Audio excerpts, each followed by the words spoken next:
खुलुमबाय बे समाव बडलेण्ड इंखं टेलिभिजननि स्टुडिय'आव आं मिथिका नार्जारी दिनै मोनाबिलिनि गाहाय रादाबफ्राव दङ।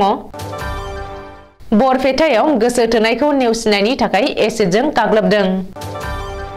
गुवाहाटीयाव 1 कौटिनिबो बांसिन बेसेननि हेर'इनजों लोगोसे सासे हमजादों। खैराबारि दख'रा बनसुनि लेङाइ आफादगिरि आरो आखान्थि नेहाथारिया इउपिपिएलआव हाबबाय। आसामनि विधानसभा आरो लकसभा बियाबफोरखौ दाफामनाय खामानिया जागायबाय। सन्टोष ट्रफीनि थाखाय आसाम टीमनि गेलेगिरिफोरखौ फोसावबाय।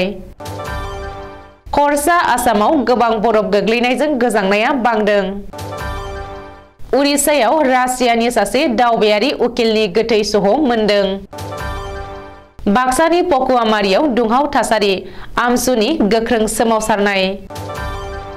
सा सालमारानि 31 नं राजा लामायाव कच राजबंशी जातीय परिषदआ सोमावसारदों।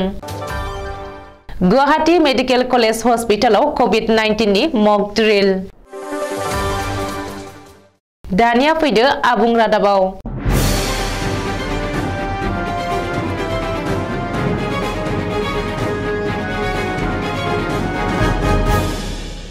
रायजोआव आरोबाव एसिड गाग्लोबनाय जाथाय टेकियाजुलिनि उनाव बे खेबाव बरपेटा जिल्लायाव उन्दै बैसोनि सासे फरायसुलिखौ एसिड गाग्लोबनाय जाथाया सोराङाव फैदों। थांनाय रबिबार खालिसो हराव जादोंमोन एसिडजों गाग्लोबनाय जाथाया। बरपेटा जिल्लानि सर्थेबारि पुलिस थानानि बेन्दोंआव थानाय गरेमारियाव गादेसालिबाम गामिनि 9 थाखोआव फरायनाय सासे उन्दै बैसोनि फरायसुलिखौ कथालगुरि गामिनि मेहेर आली मुंनि सासे लाइमोना एसिडजों गाग्लोबदों होननानै मिथिनो हादों। रिपर्ट बायदिब्ला थांनाय रबिबारखालि हराव माजदिया गोजौ फरायसालिनि गेलेग्रा फोथाराव मोनसे हारिमुआरि दिन्थिफुंनाय हाबाफारि बानजायदोंमोन। बे हाबाफारिनिफ्राय न' फारसे गिदिंलांफिननाय समावनो दुथां मेहेर आलीया लामा बेंथेनानै हिनजावसाखौ एसिडजों गाग्लोबो। बे जाथायनि उनाव जायगानि सुबुंफोरनि मददाव नखरनि सुबुंफोरा हिनजावसाखौ गोख्रैयैनो देहा फाहामसालियाव लांनाय जादोंमोन।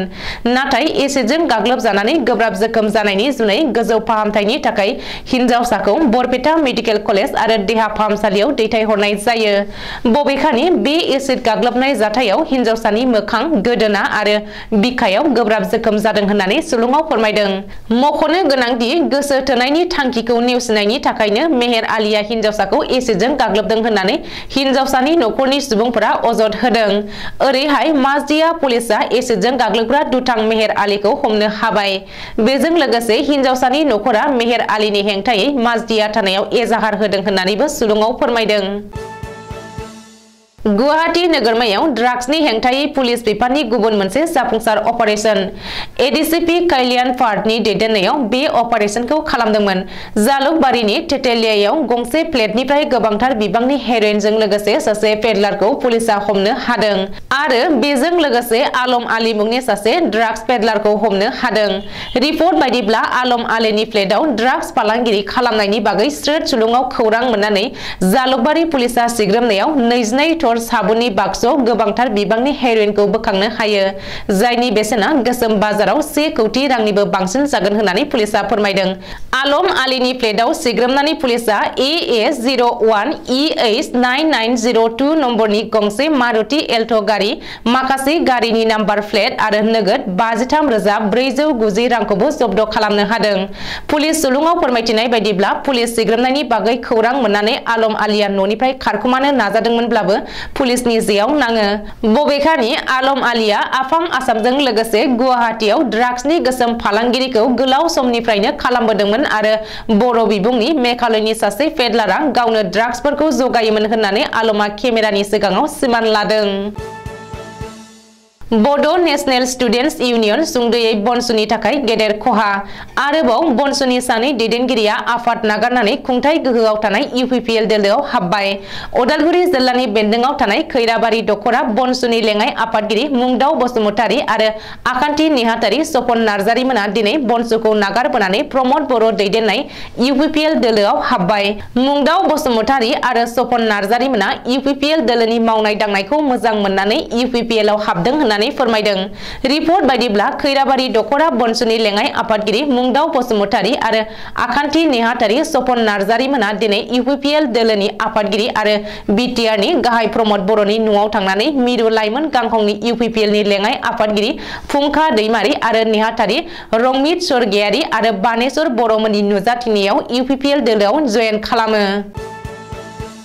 भारत हादरनि बिसायख'थि आय'गा आसामनि बिधानसभा आरो लकसभा मासिफोरखौ दाफामनायनि हाबाफारिखौ जागायबाय।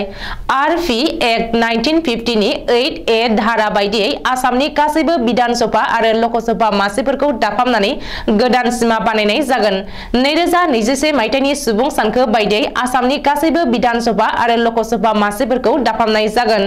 रिपर्ट बायदिब्ला 2023 मायथाइनि 1 जानुवारिनिफ्राय बियाब दाफामनाय हाबाफारिया जोबजासिम मोनसे गोदान एडमिनिस्ट्रेटिभ इउनिट दानायनि बागै थांखि हरनो थाखाय इलेक्शन कमिशनार अनुप चन्द्र भान्डे आरो अरुण गयल मोना आसामनि चीफ इलेक्टोरेल अफिसारखौ बिथोन हरदों। बबेखानि भारत संबिजिरनि आर्टिकल 330 आरो 332 बायदियै गोदानै बियाब दाफामनायाव एससी आरो एसटीफोरनि थाखाय रिजार्वेशन मासि लाखिनाय जागोन होननानैबो मिथिनो हादों। खुंजानो गोनां सन्टोष ट्रफीआव बाहागो लानो गोनां आसाम टीमनि सा 22 गेलेगिरिफोरनि मुंखौ आसाम फुटबल एसोसिएशना फोसावबाय। आसाम फुटबल एसोसिएशननि नेहाथारि हेमेन्द्र नाथ ब्रह्मआ कक्राझार सायाव मोनसे खौरांगिरि मेल खुंनानै आसाम टीमनि सा 22 गेलेगिरिफोरनि मुंखौ फोसावदों। मख'नो गोनां दि आसाम फुटबल एसोसिएशननि दैदेनगिरिफोरा थांनाय माखासे साननिफ्रायनो कक्राझाराव थाफैनानै देग्लायनि सन्टोष ट्रफीआव बाहागो लानो गोनां आसाम टीमनि गेलेगिरिफोरखौ सायख'दों। मख'नो गोनां दि बिटिआरनि सदर कक्राझाराव गिबि खेबनि थाखाय 76थि सन्टोष ट्रफी नेशनेल फुटबल चेम्पियननि ग्रुप सी नि लीग मेचखौ खुंगोन। कक्राझार नोगोरनि खान्थालगुरियाव थानाय साइ आरो कक्राझार स्पर्ट्स एसोसिएशननि गेलेग्रा फोथाराव फैगौ 28 दिसेम्बर एबा गाबोननिफ्राय 5 जानुवारिसिम ग्रुप सी नि मेच खुंनाय जागोन। रिपर्ट बायदिब्ला कक्राझाराव खुंनो गोनां ग्रुप सी नि लीग मेचआव गासै मोन 6 टीमफोरा बाहागो लागोन। बे टीमफोरा जादों आसाम, अरुणाचल प्रदेश, तामिलनाडु, गोवा, नागालैंड आरो उत्तर प्रदेश। बे मोन 6 टीमनि गेजेराव गासै मोन 15 लीग मेचफोर थागोन। बेनि थाखाय कक्राझार साइ आरो कक्राझार स्पर्ट्स एसोसिएशना गोख्रों लाहार फाहार खालामदों। गोजां बोथोरनि जागायजेननाय समावनो खर'सा आसामनि डिब्रुगड़, मरान, तिनसुकिया आरो शिबसागराव रोजा अखा हानायजों लोगोसे गोबां बिबांनि बरफ अन्थाइ गोग्लैदों। जाहोनाव बैफोर ओनसोलाव गोजांनाया बांदों। बोथोर बिगियाना फोरमायथिनाय बायदिब्ला मंगलबारखालि डिब्रुगड़ आरो मराननि बिदुंथाया 13 डिग्री सेल्सियास आरो साखाथि फाखाथि ओनसोलावबो 13.5 डिग्री सेल्सियास होननानै मिथिहोदों।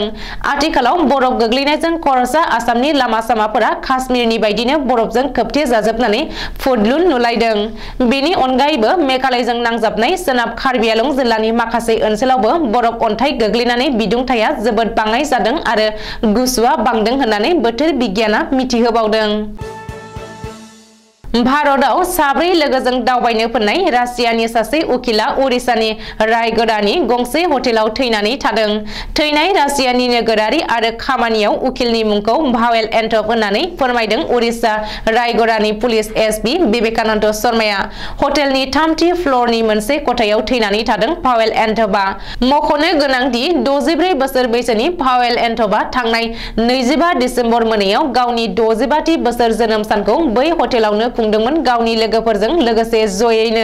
नाथाय बेनि उनाव समबारखालि भावेल एन्टभआ थैनानै थादों। रासियान दावबायारिफोरनि गाइड जितेन्द्र सिंहआ फोरमायनाय बायदिब्ला बिसोर बै हटेलाव थांनाय 21 दिसेम्बरावनो फैदोंमोन आरो 24 दिसेम्बरनिफ्राय भावेल एन्टभआ एफा लोमजाखादोंमोन। पुलिसआ मिथिहोनाय बायदिब्ला भावेल एन्टभनि नखरनिफ्राय गनायथि लानानै भावेल एन्टभनि गोथै सह'खौ उरिसानि रायगड़ायावनो जोबथा सावनाय जायो।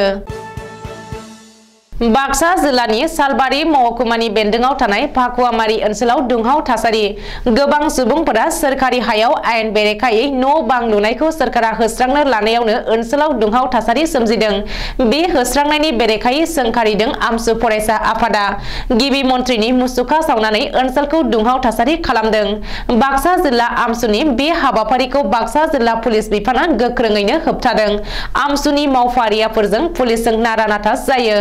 दाङाबाजि जानायनि उनाव पुलिसा सोमावसारग्राफोरनिफ्राय गिबि मन्थ्रिनि मुसुखाखौ सियो आरो उनाव थासारिया बांसिन गाज्रि जायो आरो गबरथनानिफ्राय आनन्द बाजार थांनाय गुबै लामाखौ बन्द खालामो।